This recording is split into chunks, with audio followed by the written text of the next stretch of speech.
Good morning mga kasari. Happy Sunday po sa ating lahat. May parcel na naman ako ngayon. Ito ay non-food product. Ito ay yung long sleeve. So bubuksan po natin.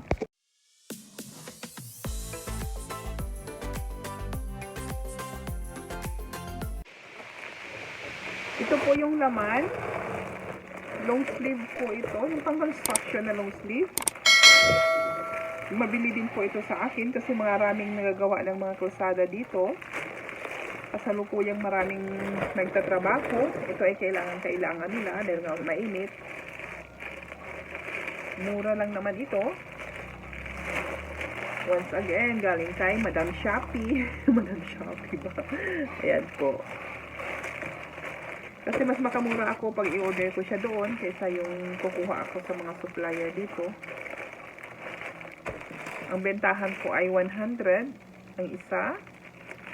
Kumuha ako ng 2, 4, 6, 8 na piraso. Kasi naubos na yung naunang display ko noon. Ayan, iba-ibang kulay.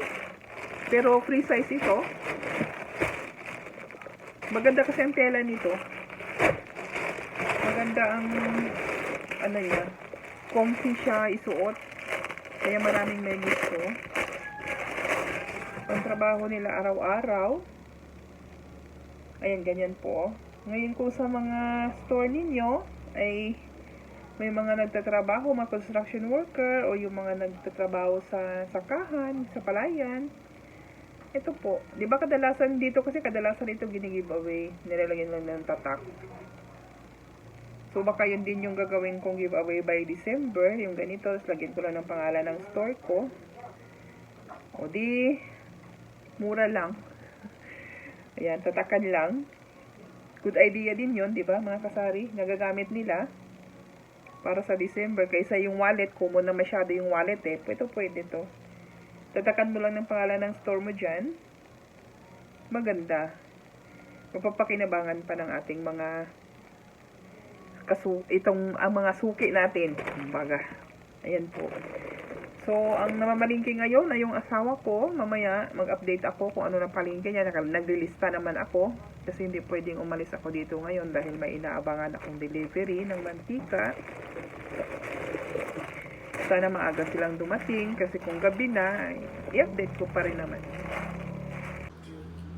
Mag-update naman tayo ngayon sa ating mga palengke products, gulay. Ayan po. $1 daw ang patatas. 200 ang kilo. Ang kamatis, 70 ma? Kamatis? 70. Rambutan. Rambutan. Ayan. 90 ang kamatis. Ayan po. So, konti-konti lang para walang masayang kasi kung damihan natin, pang 1 week lang naman yan kasi. Ayan.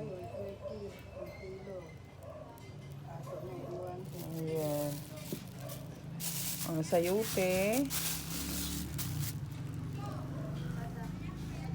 Tapos yung ating grocery na nabili ni Mr. Check ko pa ito mamaya kung tama ba itong pinagbibili niya. Ayan po, 2 box. Isang maliit, isang malaki. More on chichirya talaga. Update tayo. Yan, na-display na po ng aking mama yung aming mga gulay-gulay. Ayan, may kalamansi pa pala. Hindi ko na kanina.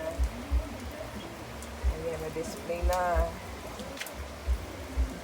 Ayan na po ang nag-grocery ng aking Mr. kanina. Kompleto naman po yan. Voice over na lang po muna ako. May sounds na naman. Akong naririnig. Ayan po. Pero may ibang wala. Pero okay lang. Siguro wala doon. Walang stocks. Ayan.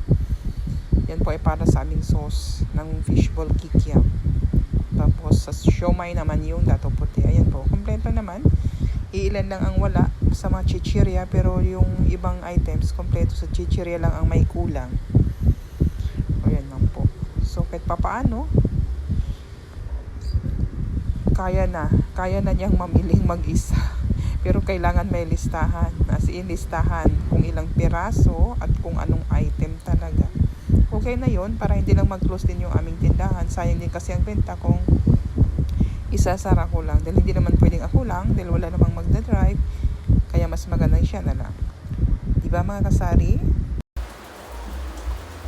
Update na tayo sa ating palm oil. Ayan na po. Isang box na 1.5. Isang box na bilog. At saka 2 piraso lang yung ating galon. Hindi muna ako nag-order ng galon kasi hindi pa siya moving. Hayaan ko na lang muna. May isang wine pa dyan. Matagal na yung wine na yan. Sabi nga nila masarap. Mas matagal, mas masarap. Ayan lang po yung aking palm oil. Okay na. May stock na ako. Ayan po. Thank you mga kasari. Huwag pong kalimutan mag-like, share, and subscribe. Salamat!